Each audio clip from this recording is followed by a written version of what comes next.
ഈ കാണുന്നത് കൊച്ചി ധനുഷ്കോടി ദേശീയപാതയാണ്. ദേശീയപാതയുടെ നേര്യമംഗലം മുതൽ വാളർ വരെയുള്ള ഭാഗത്ത് നിർമ്മാണ പ്രവൃത്തികൾ പുരോഗമിക്കുകയാണ്. റോഡിൻ്റെ വീതി കൂട്ടുകയാണ്.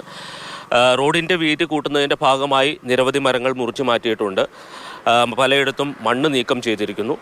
മണ്ണ് നീക്കം ചെയ്തപ്പോൾ ഉണ്ടായ വലിയ പ്രശ്നം എന്ന് പറയുന്നത് ഇതേപോലെ ഉയരത്തിൽ മണ്ണ് പല സ്ഥലത്തും ഇടിച്ചു നീക്കിയിട്ടുണ്ട്. പക്ഷേ അവിടെ ആവശ്യത്തിന് സംരക്ഷണ ഭിത്തിയുടെ നിർമ്മാണം പൂർത്തിയായിട്ടില്ല. അതോടൊപ്പം തന്നെ മറ്റൊരു വലിയ അപകടം എന്ന് പറയുന്നത് ഇതേപോലെയുള്ള വലിയ മരങ്ങളുണ്ട്.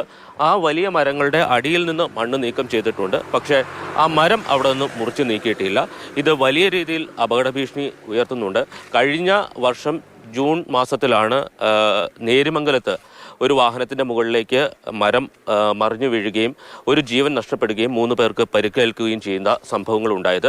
ഇപ്പോൾ കാലവർഷം ആരംഭിച്ചു കഴിഞ്ഞിരിക്കുന്നു. ഇതിനകം തന്നെ പല സ്ഥലത്തും വലിയ അപകടങ്ങൾ ഉണ്ടായിട്ടുണ്ട്. എല്ലാ ഡിപ്പാർട്ട്മെൻറ്റിനും പരാതി കൊടുത്തു, ജില്ലാ കളക്ടർക്ക് പരാതി കൊടുത്തു. നമ്മുടെ ഇപ്പോഴത്തെ ജില്ലാ കളക്ടർ ഇവിടെ വന്ന് ഇത് നേരിട്ട് കണ്ട് ബോധ്യപ്പെട്ടതാണ്.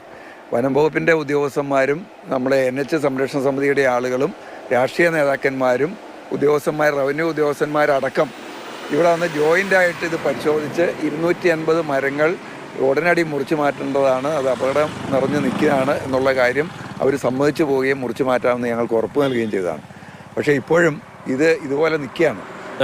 സ്വകാര്യ ബസ്സുകൾ പലപ്പോഴും ഈ റൂട്ടിൽ അപകടത്തിൽപ്പെടാറുണ്ട്. ഇപ്പോൾ ബസ് ഓണേഴ്സ് അസോസിയേഷൻ്റെ ഭാരവാഹികളാണ് നമ്മളോടൊപ്പം ചേരുന്നത്. എത്ര ബസ്സുകൾ നമ്മൾ ഈ അടിമാലി ഭാഗത്തു നിന്ന് നേര്യമംഗലം ഭാഗത്തേക്ക് സർവീസ് നടത്തുന്നുണ്ട്? KSRTCയോടും കൂടി ഏകദേശം ഒരു 400ഓളം വാഹനങ്ങൾ ഡെയിലി ഈ റൂട്ടിൽ സർവീസ് നടത്തുന്നുണ്ട്. ഏറ്റവും കുറഞ്ഞത് ഇത്രയും അധികമായി വാഹനം സർവീസ് നടത്തുന്ന ഈ സ്ഥലത്ത് നമുക്കൊരു സുരക്ഷതയില്ല. ഈ കാണുന്ന മരത്തിൻ്റെയൊക്കെ വേരുകൾ മൊത്തം പിഴുതു വെച്ചേക്കുക. നമുക്കതൊന്ന് എന്തെങ്കിലും ഒരു നിർവാഹം ഉണ്ടെങ്കിൽ ജനങ്ങളുടെ ജീവനും സ്വത്തിനും ഒരു സുരക്ഷ നൽകണം.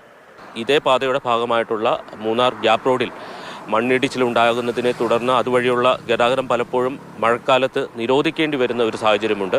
അത്തരമൊരവസ്ഥയിലേക്ക് ഈ ഭാഗം കൂടി പോകാതിരിക്കട്ടെ എന്ന് നമുക്ക് പ്രതീക്ഷിക്കാം. വാളറയിൽ നിന്ന് വിനു കാഞ്ഞിരപ്പള്ളിക്കൊപ്പം ജെയിനസ് രാജു, മാതൃഭൂമി.